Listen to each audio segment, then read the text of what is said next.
భారత రాజ్యాంగ నిర్మాత డాక్టర్ బిఆర్ అంబేద్కర్ 67వ వర్ధంతిని పురస్కరించుకొని వైఎస్ఆర్ పార్టీ కార్యాలయంలో నగరపార్టీ నాయకులు కటారి శంకర్ ఆధ్వర్యంలో ఘనంగా నివాళులర్పించారు. ఈ కార్యక్రమానికి ముఖ్య అతిథిగా ఒంగోలు మేయర్ గంగారు సీత హాజరయ్యారు. ఈ కార్యక్రమంలో వైఎస్ఆర్ పార్టీ బీసీసీఎల్ జిల్లా అధ్యక్షులు Goli Tirupatirao, Chenkuthi ZPTC Vyama Srinivasarao, Tripranthaka ZPTC John Paul, YSR party జిల్లా మహిళా అధ్యక్షులు తమ్మినేని మాధవి, మండల పార్టీ నాయకులు రాయపాటి అంకయ్య, వైఎస్ఆర్ పార్టీ సాంస్కృతిక విభాగం జోనల్ ఇన్ఛార్జ్ బొట్ల సుబ్బారావు, పినిపి సుధాకర్, కార్పొరేటర్ గోపిరెడ్డి గోపాల్ రెడ్డి, బీసీ నాయకులు సుతాన శ్రీనివాస్ తదితరులు పాల్గొన్నారు.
जोहार వైఎస్ఆర్ जोहार వైఎస్ఆర్ जोहार వైఎస్ఆర్ వినాలే వెనక రావచ్చు కదా వెనక రండి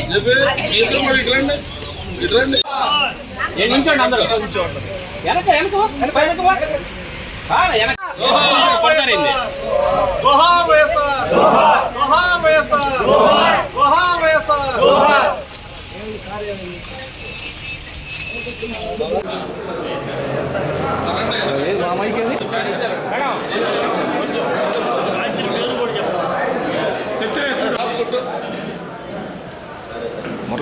జిల్లా మారింది.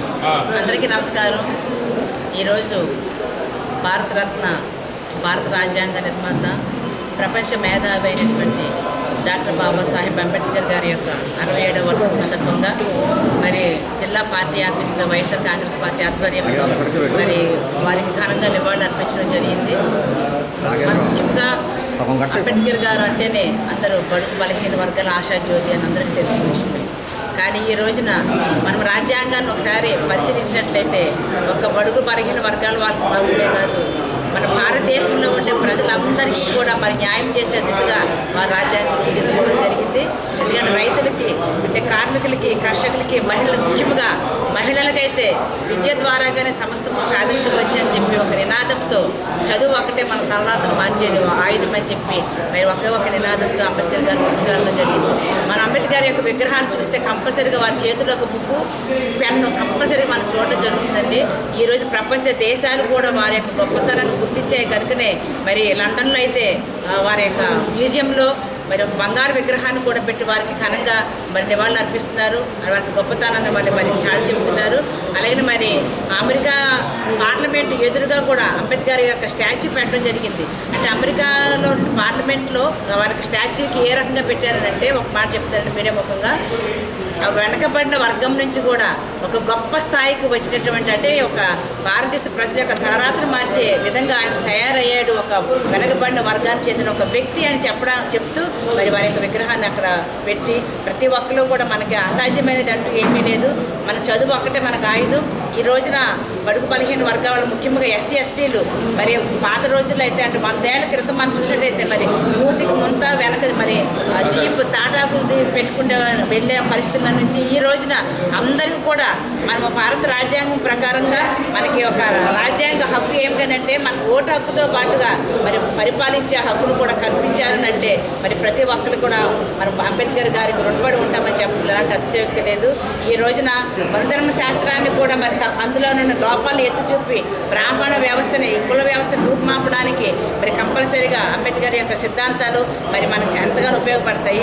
మన అదృష్టం ఏంటంటే మన యొక్క ముఖ్యమంత్రి గౌరవనీయులు మరి జగన్మోహన్ రెడ్డి గారు కూడా అంబేద్కర్ ఆశయాలకు అనుగుణంగానే ఎస్సీ ఎస్టీ బీసీ మైనారిటీలని నా ఎస్సీలు, నా బీసీలు, నా మైనారిటీలను చెప్పడమే కాకుండా మరి వారికి ఉన్నతమైన స్థానాన్ని కల్పించడం కోసం ఈరోజు నేను కూడా ఇక్కడ ఇలా మాట్లాడుతున్నాను అంటే నాకు ఇక్కడ మేయర్గా ఒక అవకాశాన్ని కల్పించారంటే మరి రాజ్యాంగం కల్పించిన హక్కుతో పాటు మరి నా ద్వారాగా కూడా మరి మహిళలకు పెద్దపీట వేసే నాయకుడు అంబేద్కర్ గారు ఎలాగైతే ఉన్నారో అలాగే మరి మనకి జగనన్న కూడా మరి మహిళలకు కూడా పెద్దపీట వేస్తూ మాలాంటి మహిళలు 50% పైగా రిజర్వేషన్ కల్పిస్తూ మరి అనేకమైన ఉన్నతమైన స్థానాలు కల్పించడానికి మరి అంబేద్కర్ దోహదం చేశారు. అంతేకాకుండా మరి మన యొక్క ఒంగోలు విజయవాడ నడిపొడ్డున 125 అడుగుల ఎత్తైన విగ్రహాన్ని కూడా మరి వారు రేపు ఏప్రిల్ 14వ తారీఖున కూడా మరి ఆవిష్కరించబోతున్నారు అని అంటే దానికి ముఖ్యంగా మరి అంబేద్కర్ యొక్క సిద్ధాంతాన్ని ఏ రకంగా మన యొక్క ఆంధ్ర రాష్ట్రంలో అమలవుతున్నాయని చెప్పడం ఎలాంటి అతిశయోక్తి లేదని చెప్పి తెలియజేస్తూ మరి మనకు ఒంగోలులో కూడా మరి గౌరవనీయులు మాజీ మంత్రివర్యులు మా ప్రీతమ నాయకులు గౌరవ శాసనసభ్యులైనటువంటి శ్రీ బాలినేని శ్రీనివాసరెడ్డి గారు కూడా నన్ను గుర్తించి మరి ఎస్సీలో కూడా కంపల్సరీగా ఎస్సీలకి మొట్టమొదటిగా మరి మేయర్ యొక్క స్థానాన్ని కల్పించాలని చెప్పేసి వారు నిర్ణయించుకోవడము మరి దాన్ని నేను ఎస్సీ మహిళగా నన్ను ఎన్నుకోవడం కూడా నేను ఎప్పటికీ కూడా వారు నాకు చేసిన మేలుకు ఎప్పటికీ మర్చిపోని చెప్పి తెలియజేస్తూ మరి ఈ రకంగా మనం వర్ధంతి నాడు జయంతి నాడు మాత్రమే వారిని గుర్తించుకోవడం కాకుండా వారి యొక్క సిద్ధాంతాన్ని బడుగు బలహీన వర్గాల వాళ్ళు ఎప్పుడు కూడా ఏదైతే అంబేద్కర్ గారు మన రాజ్యాంగంలో మన కోసం, మన చదువుల కోసం, మన అభివృద్ధి కోసం ఏదైతే మన పనులు చేయమని మనం ఎలాగైతే ఉండమని చెప్పేసి వారు దిశానిర్దేశం చేశారు. ప్రతి ఒక్కరు కూడా వారు అభివృద్ధిని నడుస్తూ అలాగనే మరి మన యొక్క చదువు ద్వారాగానే మన యొక్క జీవిత విధానాన్ని కూడా మార్చుకోవాలని చెప్పి తెలియజేస్తూ మరి ఈ అవకాశం ఇచ్చి మరి పెద్దలకి నాకు ధన్యవాదాలు తెలియజేస్తాను.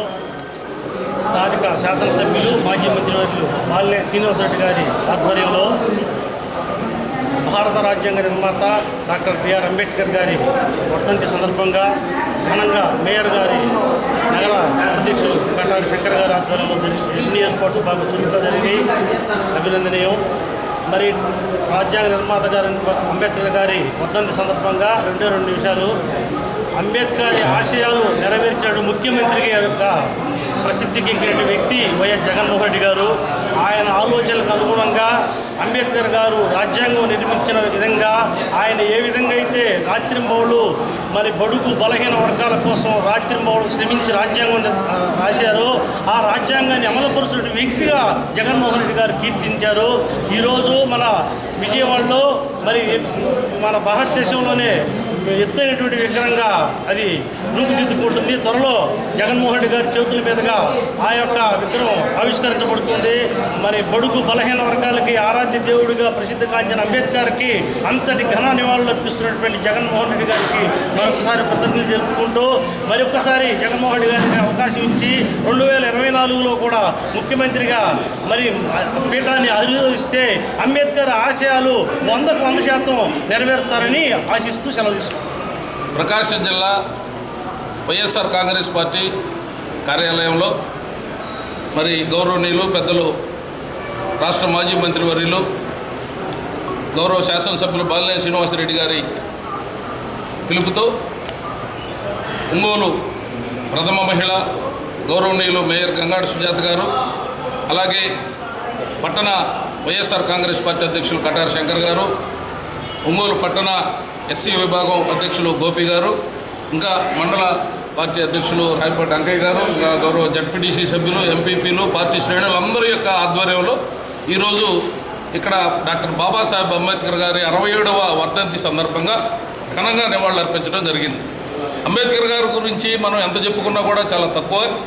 అది ఈ దేశ నిర్మాణం, పరిపాలనా వ్యవస్థ ఏ విధంగా ఉండాలని చెప్పి కొట్టుమిట్టాడుతున్నటువంటి సమయంలో మరి ఆనాడు ఈ దేశ రాజకీయాలను శాసించినటువంటి పెద్దలందరూ కూడా మరి ఒక నిపుణుడు కావాలని చెప్పి వెతికేటువంటి క్రమంలో డాక్టర్ బాబాసాహెబ్ అంబేద్కర్ గారు మాత్రమే ఈ రాజ్యాంగాన్ని రచించగలరని చెప్పి గుర్తించి మరి అంబేద్కర్ గారికి ఆ బాధ్యత ఇస్తే ఆ బాధ్యతని వారు రాజ్యాంగ నిర్మాణం ద్వారా ఈ దేశ పరిపాలనా వ్యవస్థను మనందరికీ అందించినటువంటి ఆ గొప్ప మహనీయుడు డాక్టర్ బాబాసాహెబ్ అంబేద్కర్ గారు అని చెప్పి మనం తప్పకుండా చెప్పుకోవాల్సినటువంటి అవసరం ఉంది. అదే రాజ్యాంగ స్ఫూర్తితో, అదే రాజ్యాంగం ద్వారా ఈరోజు రాష్ట్రంలో రాష్ట్ర ముఖ్యమంత్రిగా వైఎస్ జగన్మోహన్ రెడ్డి గారు వారి నేతృత్వంలో దళితులు, గిరిజనులు మైనారిటీలు, బీసీలు అని ఈ సామాజిక వర్గాలన్నిటికీ కూడా వారి ఆధ్వర్యంలో జరుగుతున్నటువంటి మేళ్లు మనందరం కూడా చూస్తూ ఉన్నాం.